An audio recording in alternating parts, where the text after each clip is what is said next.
As abelhas apareceram pela primeira vez na Terra há 130 milhões de anos e sobreviveram aos dinossauros.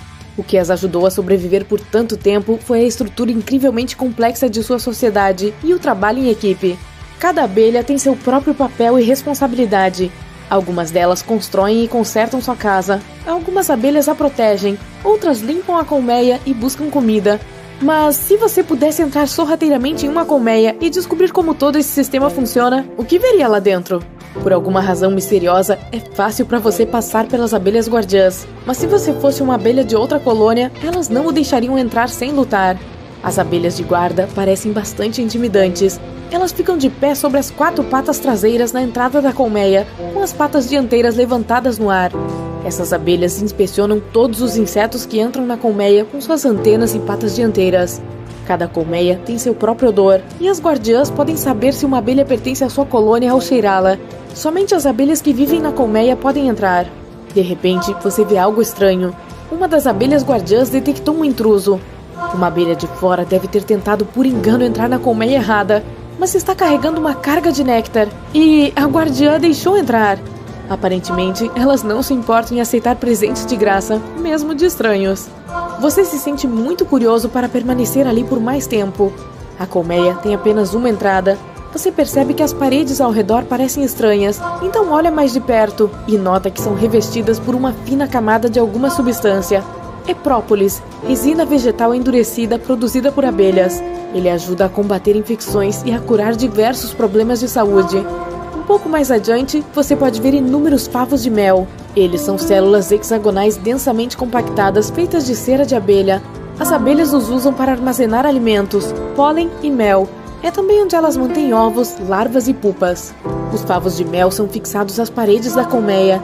Eles se estendem de cima para baixo e até mesmo nas laterais. Mas você vê passagens estreitas ao longo das bordas dos favos. As abelhas as usam para se mover ao redor da colmeia. Você talvez também consiga passar por um desses túneis. Após explorar o local, descobre que as abelhas armazenam mel na parte superior do favo. Abaixo, existem células que contêm pólen. Em seguida, existem células usadas para manter os ovos com as futuras abelhas operárias. E bem no fundo, há ovos de zangão. Claro, seu objetivo final é ver a abelha rainha, mas não é tão fácil encontrá-la. Primeiro, você se depara com muitas outras abelhas. A maioria delas é de operárias. Elas constituem a maior parte da população da colmeia e são todas fêmeas. Cada uma delas tem sua própria tarefa. A mais comum é a coleta e o transporte de alimentos. Você vê uma abelha deixando a colmeia e decide segui-la. A rainha pode esperar um pouco. Você quer ver como as abelhas fornecem alimento para a colmeia. A abelha está zumbindo à sua frente.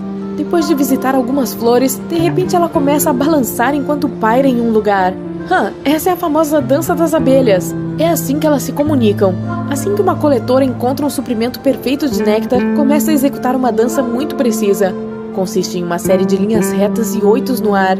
Ao longo da dança, a abelha também balança as asas. Quanto tempo dura a dança significa quão longe está o néctar da colmeia.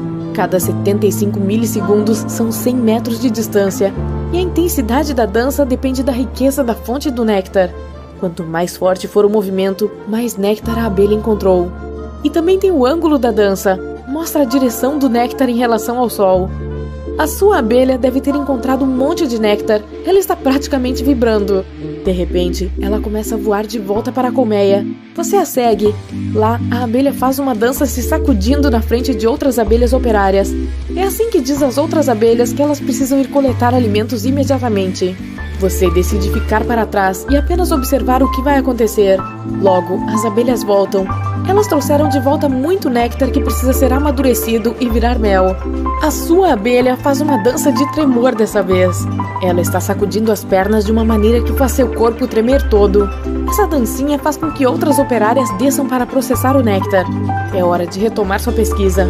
Você mergulha de volta na colmeia e começa a se espremer por pequenas passagens. Se depara com as células onde as abelhas operárias começam a vida como ovos. Uma abelha leva 21 dias para se desenvolver de um ovo até uma operária totalmente adulta. A primeira tarefa dessa nova operária é limpar a célula onde ela cresceu.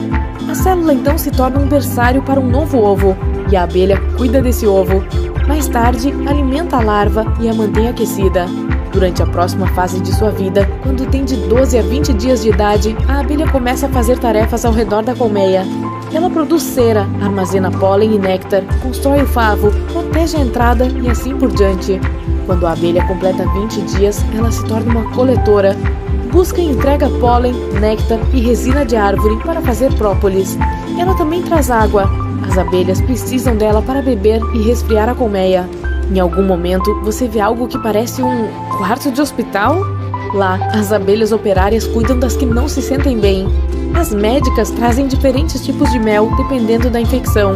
Se não houver outra maneira, elas removem uma abelha doente da colmeia. Isso ajuda a evitar que toda a colônia fique doente. E então, também existem as abelhas de controle de temperatura. A temperatura na colmeia é geralmente cerca de 35 graus Celsius. É crucial mantê-la assim, nem mais quente, nem mais fria. Caso contrário, os ovos não eclodirão. Você vê um enxame e instantaneamente entende que são abelhas de temperatura. Aparentemente, a temperatura na colmeia caiu e agora as abelhas estão tentando aquecê-la. Elas estão vibrando de uma maneira especial, o que aumenta a temperatura corporal. E você pode sentir o ar ao seu redor ficar um pouco mais quente. E se precisassem resfriar a colmeia, iriam buscar algumas gotas de água. Então, elas trariam essa água nas costas. Uma vez na colmeia, as abelhas de temperatura batem as asas muito rapidamente, fazendo a água evaporar e baixando a temperatura. Você avança e logo se depara com uma abelha que não tinha visto antes. Tem olhos enormes, um corpo grande e nenhum ferrão. É um zangão, o único tipo de abelha macho da colmeia. Os zangões também não têm ferramentas de coleta. Seu único propósito é acasalar-se com a rainha e cuidar dela. A vida do zangão não é muito longa. Por um lado, se conseguir se acasalar com a rainha, ele nunca sobrevive ao processo. E se houver escassez de alimentos ou o inverno estiver chegando, as abelhas operárias geralmente expulsam os zangões da colmeia e não os deixam entrar. Uau, isso é extremo! Você continua até que finalmente percebe um berçário. Lá avista uma abelha que tem o dobro do tamanho de uma operária. Sua missão chegou ao fim, é a rainha. Essa abelha é a mais importante para a colmeia, porque é a única que pode botar ovos. Apesar de seu título, a rainha não governa, e seu cérebro é menor do que o de uma abelha operária. Mas ela produz feromônios especiais que influenciam o humor de toda a colmeia. A rainha também dá à luz todas as abelhas da colônia. Quando ela ainda é uma larva, as abelhas operárias a alimentam com geleia real, o que é uma gosma com um teor super alto de açúcar. Uma célula maior junto com essa dieta leva a um corpo maior e a capacidade da futura rainha de emitir os feromônios. Quando a rainha se acasala com os zangões, ela retorna à colmeia.